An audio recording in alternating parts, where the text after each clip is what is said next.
जय श्री सीते। विचित्र परीक्षा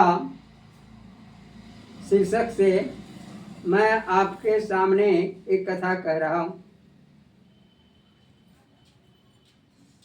एक समय श्री मद्राघवेंद्र महाराज राजेंद्र श्री रामचंद्र ने एक बड़ा विशाल अश्वमेघ यज्ञ किया।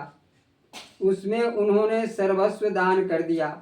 उस समय उन्होंने घोषणा कर रखी थी कि यदि कोई व्यक्ति अयोध्या का राज्य, पुष्पक विमान, कौस्तुभ मणि, कामधेनु, गाय या सीता को भी मांगेगा तो मैं उसे दे दूंगा। बड़े उत्साह के साथ यज्ञ की समाप्ति हुई। ठीक श्री राम जन्म के ही दिन अवभृत स्नान हुआ।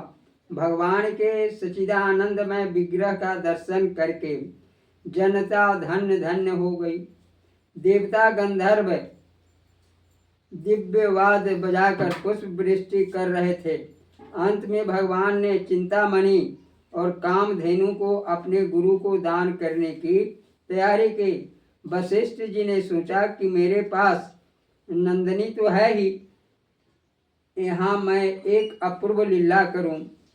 आज राघव के औदार्य का प्रदर्शन कराकर मैं इनकी कृति अक्षय कर दूं। यूँ विचार कर उन्होंने कहा, राघव, यह गोदान क्या कर रहे हैं?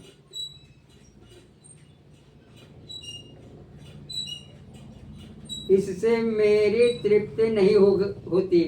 यदि तुम्हें देना ही हो तो सर्वालंकार मंडिता सीता को ही दान करो। अन्य सैकड़ों स्त्रियों या वस्तुओं से मेरा कोई प्रयोजन या तृप्ति संभव नहीं है। इतना सुनना ही था कि जनता में हाहाकार मच गया। कुछ लोग कहने लगे, क्या ये बूढ़े वशिष्ठ पागल हो गए? कुछ लोग कहने लगे कि यह मुनि का केवल विनोद है। कोई कहने लगा, मुनि राघव की धैर्य परीक्षा कर रहे हैं। इसी बीच रामचंद्र जी ने हंसकर सीता को बुलाया और उनका हाथ पकड़कर वे कहने लगे, हाँ, अब आप स्त्री दान का मंत्र बोले, मैं सीता को दान कर रहा हूँ।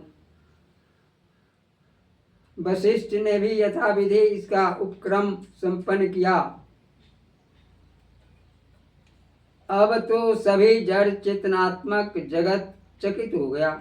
वशिष्ठ जी ने सीता को अपने पीछे बैठने को कहा।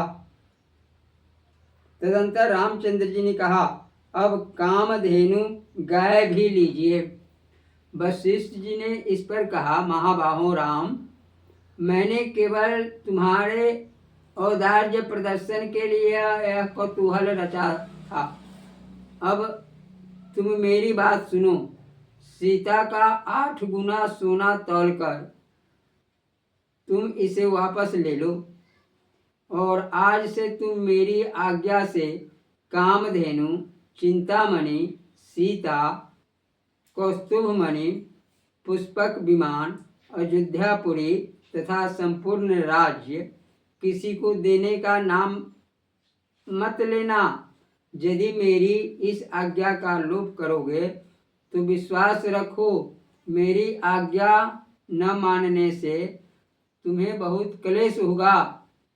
इन 7 वस्तुओं के अतिरिक्त तुम जो चाहो स्वेच्छा से ब्राह्मणों को दे दो।